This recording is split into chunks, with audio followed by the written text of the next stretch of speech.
Apple TV or Google TV?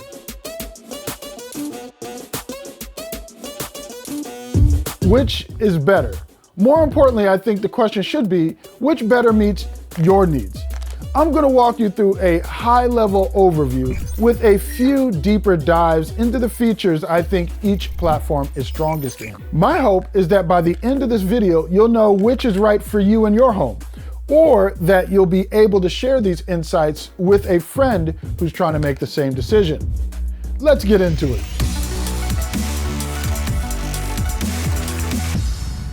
Hey, if any of these videos from my colleagues on the channel, if this one helps you, please consider hitting us with the thumbs up, clicking on that subscribe button, and hitting that notification bell so you'll be notified when we upload the latest content. And when we announce our contests, because we have some pretty cool contests going on, y'all. When you first turn on your TV connected to Google TV, you're immediately greeted with what I think are the most relevant viewing options. Apple TV feels more like a mobile interface at first glance, more like yesterday's Android TV than the current Google TV offering. You'll have to click on the TV icon on Apple TV to get to the good stuff, though you can scroll and go app by app from this home screen. One quick note on both pieces of hardware, I think that they both level up the picture quality on your TV if you're using one of the entry or mid-level smart TVs. I have one of the entry-level 4K LCD Sharp Rokus in my bedroom, and the first time I connected the Apple TV 4K, I immediately noticed the delightful difference in picture quality streaming from the same apps I'd streamed from directly on the TV itself. Once you get into Apple TV's TV Home, it's similar in design to Google TV, and that it's based on tabbed headers at the top of the screen. The landing tab, the first one the TV interfaces come upon, is For You in Google Land and Watch Now on Apple. Both push their own services content heavily as you scroll through that tab's content, but only Google TV places live TV front and center. In Google's Top Picks for You category, the first one down from their featured content carousel, you'll find a mix of content from your live streaming services, YouTube or Sling TV, as well as content from your subscriptions.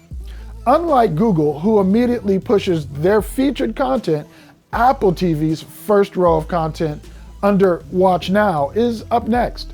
Sort of a continue watching, which takes a look at what shows you've been watching and shows you the next episode in a series, or when you hover over it, has the progress bar so you can see where you stop watching a show and pick up from there. This is also where you'll find shows you've watch listed in the Apple TV app on mobile.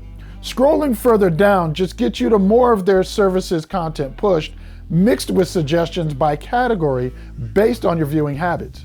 The next tab over is the Live tab on Google TV, and this is where I think the platform really shines as far as its TV interface goes. It gives users a familiar grid guide-based interface, which pulls content from their Sling or YouTube TV accounts based on the scheduled content for that day or live TV.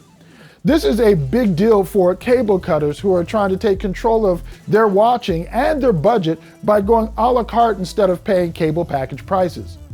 On Apple TV, you'll have to go back to the primary home screen to get to your Sling, YouTube TV, or whatever other streaming account you have which services live content. From the Apple TV app home, you can get to some live TV via that sports tab up top, but it's just that, sports content, nothing else. I want to dive into a few other features of each interface, but let's take a moment to talk about, well, interfacing with the interface. I'm going to go much deeper into that in a future video, but for today, we're only going to talk about that hardware which comes with each service, these remotes. Part of navigating these tabs and apps and settings is how easy it is to access them. For the purity of the platforms, I'm going to focus on the remote that comes with Google's Chromecast since it's standard, rather than the remote that comes with the TCL 5 series, which is what I'm demoing both platforms on for you today. In the playlist on my personal YouTube channel, I have a full review of the 5 series QLED TV if you're interested in that. I'll talk about that remote there, so you can check that out. Right off the bat, Apple TV's remote is, well, it's an Apple product. Their design choices tend to begin with making a product feel premium, and the fact that you're paying quite a bit more for the Apple 4K TV compared to the 4K Chromecast tells you all you need to know. Both remotes have a similar layout, large scroll wheel up front, out at the top, front and center, but Google places the Google Assistant button right there on the face of the remote and the volume rocker on the right side, while Apple places the volume rocker on the face of the remote and Siri on the right side. I don't think either is any better or more efficient than the other. For those used to such things, I think it was smart of Apple to place a play pause button on the face of the remote, something Google's remote lacks. For that functionality on Google's remote, you have to push the center button of the nav wheel, which you can also do with Apple's remote. And the interface on both large wheels is different as well. Going back to that premium, Apple gives you a capacitive touch wheel, which is also mechanical and can be clicked. So you can swipe through menus and swipe around the circle for forward and rewind, or you can click your way through.